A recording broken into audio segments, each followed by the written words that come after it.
Hello, hello, bienvenue à chacun dans Spirit Cookie. On s'est lancé le défi de survoler toute la Bible et on arrive à une nouvelle partie importante. Après avoir étudié et survolé les grands prophètes, on arrive à ce que l'on appelle les petits prophètes. Ces petits prophètes, c'est pas qu'ils soient petits dans leur inspiration, mais ils sont tout aussi grands que Ésaïe, Jérémie, Ézéchiel et Daniel. Ils sont petits parce que leur livre n'est pas très grand, il n'y a pas beaucoup de chapitres et ça se lit assez facilement. Le prophète d'aujourd'hui, c'est Osée, O-S-E-E. On ne sait pas grand-chose de lui, en dehors que son nom signifie le salut, comme Josué et comme Jésus. Voilà, c'est apparenté à ce nom-là. Osée, son histoire, elle est assez extraordinaire, parce que son histoire devient le message de Dieu pour tout un peuple et pour l'Église de Dieu aujourd'hui.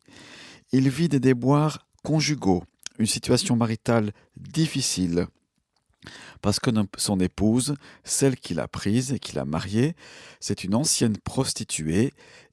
Elle est fidèle pendant un certain temps, mais malheureusement après, elle lui devient infidèle.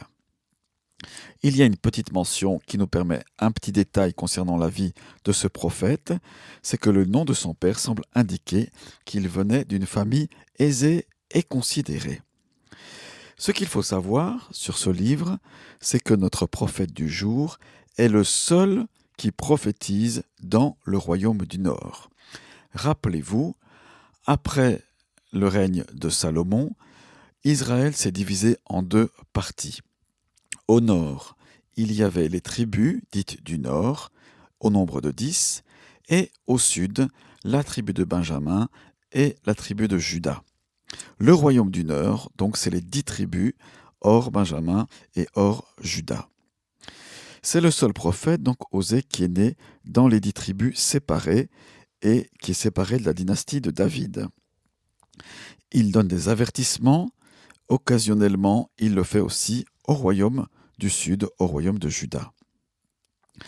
Les indications chronologiques placées en tête du livre permettent de dater son ministère entre 786 et 724 avant Jésus-Christ. Autrement dit, il est venu avant le prophète Jérémie. Oui, une partie de nos Bibles dans l'Ancien Testament, ce n'est pas chronologique, et donc Jérémie n'est pas encore là, mais Osée prophétise avant, et il le fait dans le royaume de Juda. L'arrière-plan historique de cette période, de sa période, nous est donné dans 2 Rois, chapitre 14. Après la victoire de Zakir de Hamath sur Ben-Hadad III, le roi de Syrie, Damas a perdu sa suprématie sur la région. Jéroboam II, qui est roi d'Israël, donc le royaume du Nord, tient même la ville sous son contrôle. Son règne sera l'un des plus prospères. La sécurité étant assurée, toute l'énergie peut s'orienter vers le développement économique et commercial. Mais avec la prospérité arrive la corruption, les injustices, l'idolâtrie, tout cela se développe. Le fossé, la fracture sociale s'agrandit entre riches et pauvres. Les nantis, ceux qui sont aisés, vivent dans un luxe inouï et ils oppriment leurs employés, leurs serviteurs, et même ils multiplient les injustices. Dans cette période-là, Amos dénonce tout cela. On parlera de lui bien plus tard dans ce podcast.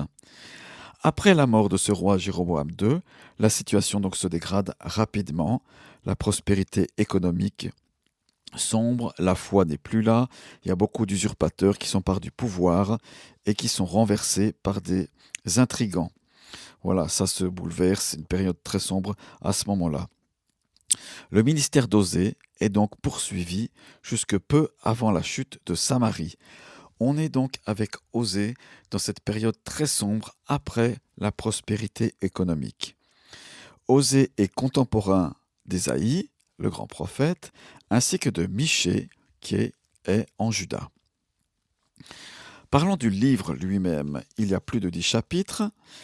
Il est en premier des petits prophètes, des prophètes mineurs. Donc c'est dû à son importance, qui a plus de 10 chapitres, son livre, et non à sa priorité chronologique, comme je vous le disais tout à l'heure. Jonas, Amos, Joël et sans doute Abdias ont prophétisé avant Osée ou en même temps que lui. Alors pourquoi on a ce livre? Eh bien le message d'Osée est principalement dirigé contre l'idolâtrie qui accompagnait la prospérité matérielle. Dieu avait tellement béni les gens de sa région, de son pays, qu'il y avait eu un relâchement spirituel. On n'adorait plus, en tout cas globalement, l'Éternel. Et du coup, eh bien, on se met à faire des alliances à droite et à gauche et on se met à adorer des idoles.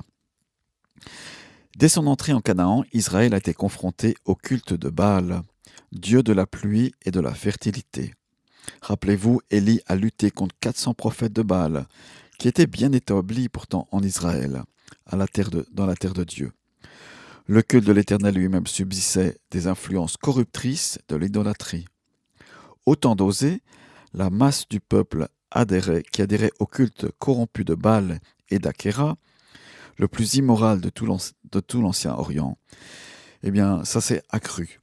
Plusieurs fois par an, les fêtes de ces divinités païennes étaient accompagnées de prostitution rituelle, d'actes de violence, de scènes d'ivrognerie. D'autre part, les alliances politiques remplaçaient la confiance en l'Éternel. Or, ces alliances impliquaient aussi l'acceptation des divinités de la nation alliée. Osée veut ramener son peuple à la repentance et le faire revenir au Dieu qui ne se lasse pas de l'aimer et de l'attendre.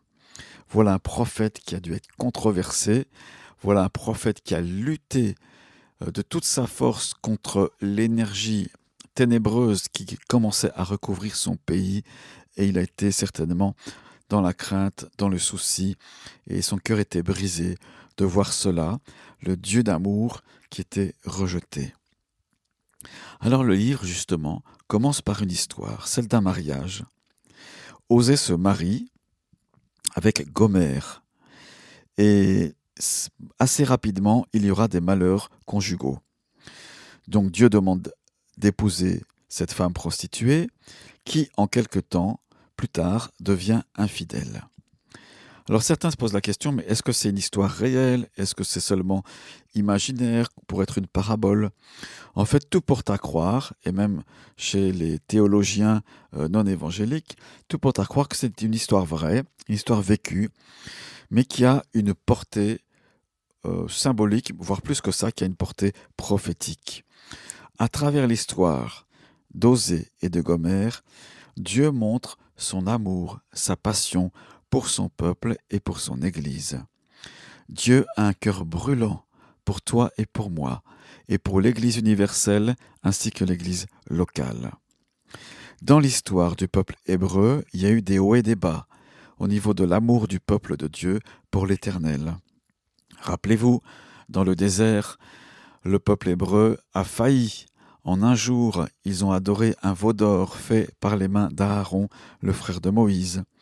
Rappelez-vous toute cette situation qui était douloureuse dans le désert, où le peuple ne faisait plus confiance à l'Éternel, ni en Moïse. Et que de fois, au temps des juges, la situation s'est empirée. Situation économique, situation spirituelle et situation de guerre, au point que le peuple pouvait crier à Dieu pour être secouru. Le livre d'Osée semble aller dans cette même direction, où le prophète a le cœur brisé, et ainsi il peut comprendre Dieu, qui a lui aussi son cœur brisé par rapport à son peuple qui lui est infidèle, en allant se prostituer à d'autres dieux, en faisant des orgies, etc. À travers ses souffrances, sa femme qui le quitte, Osée comprend celle de Dieu. Sa fidélité à l'épouse indigne reflète la patience et l'amour de Dieu. L'amour qui est la force et la douceur, empressement et persévérance, bonté inébranlable et fidèle. Le prophète au cœur brisé peut apporter le message de Dieu dont le cœur est meurtri par les infidélités de son peuple. Alors oui, Osée nous pousse à la repentance lorsque nous faillissons, je ne sais pas si c'est français, lorsque notre cœur s'éloigne de Dieu, devient tiède, comme dit l'Apocalypse de Jean, alors nous pouvons revenir au Seigneur Jésus. Il a donné sa vie pour nous.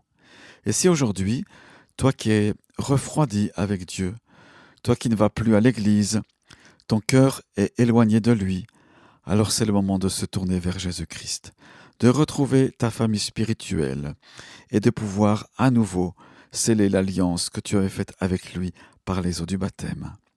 Voilà le message d'Osée. Je vous laisse gratuitement un verset à télécharger. Cliquez sur le lien qui apparaît dans ce programme et vous allez être redirigé ou alors vous allez directement sur spiritcookie.org et sous l'onglet Oser, vous pourrez télécharger gratuitement le verset biblique du jour qui nous dit que quand le vent va souffler, ils auront honte de leur sacrifice. Donc c'est un verset qui pousse à la repentance contre l'idolâtrie et l'adoration des faux dieux. Voilà, merci beaucoup de m'avoir écouté. C'est Laurent qui te parle. Je te souhaite tout de bon, le meilleur pour toi. Et je prie pour que tu puisses être béni, encouragé, visité et retrouver l'amour pour ton Seigneur. Ciao, ciao!